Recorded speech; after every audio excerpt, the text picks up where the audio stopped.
Some of you have read the articles that I wrote called Standing on the Shoulders of Giants, where I've analyzed the work of the big giants of industry, starting with Ford, that invented the flow lines, and then going to the persons that I consider the biggest genius in industry, in operations at least, which is Dr. Ono.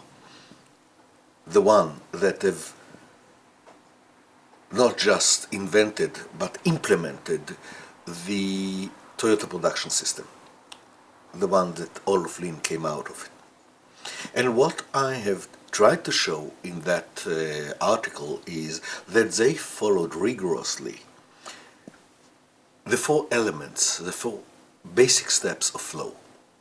The first one is that improving flow is the main objective of production.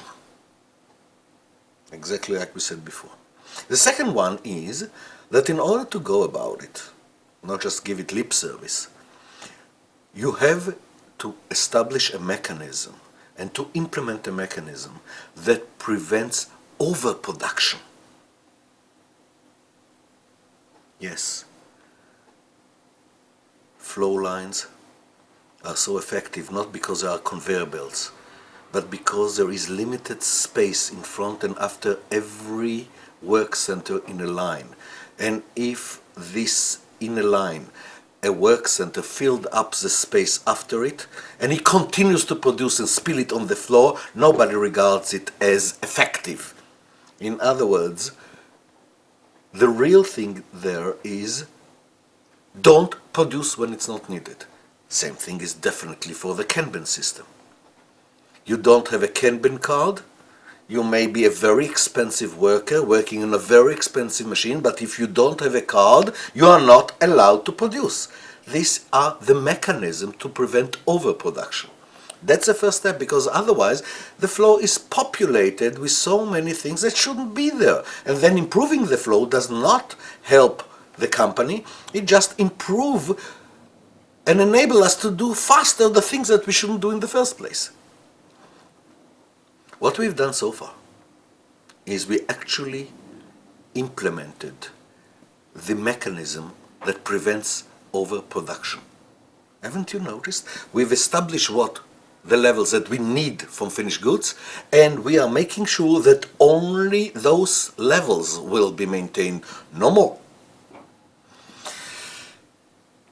And in order to enable that, we have to condemn local efficiencies, because otherwise what will happen?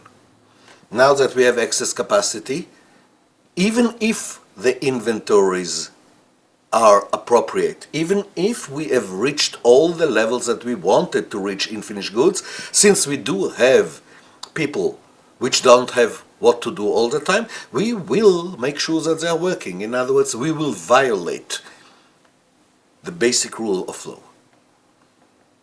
But then comes the fourth element. And the fourth element is, now that you prevented the overproduction, you have to balance the flow. In other words, you have to concentrate to take all the disruptions that slow down the flow. Only then. You see, this is one of the problems of theory of constraints. Practical problems. When Ford have put his rules of preventing overproduction by limiting the space, or when Ono have put his rules of preventing overproduction by limiting the amount of inventory per product that is allowed to accumulate between each two work centers through the Kanban system,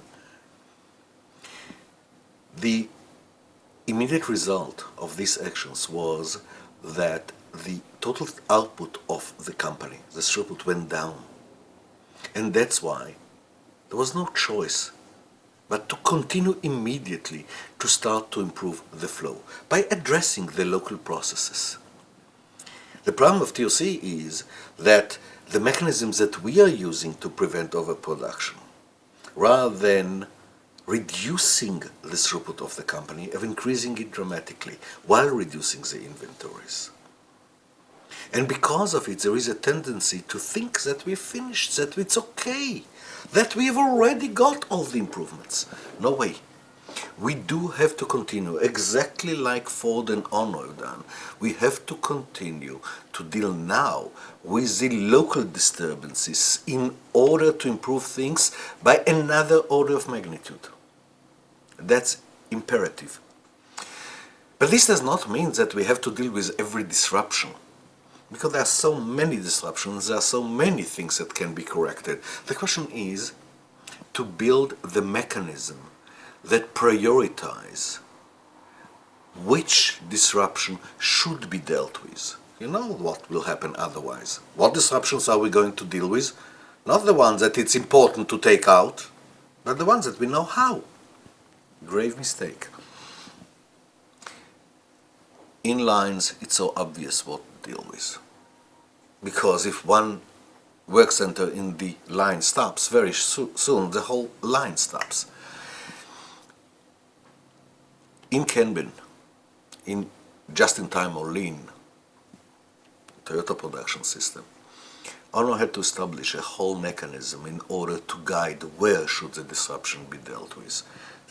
The whole mechanism known as by reducing the number of Kanbans and then reducing the number of items per container, where he put the target to be one-piece flow. We have to establish now the mechanism that will tell us where to concentrate, on which disruptions we have to eliminate. That's what is standing now in front of our eyes.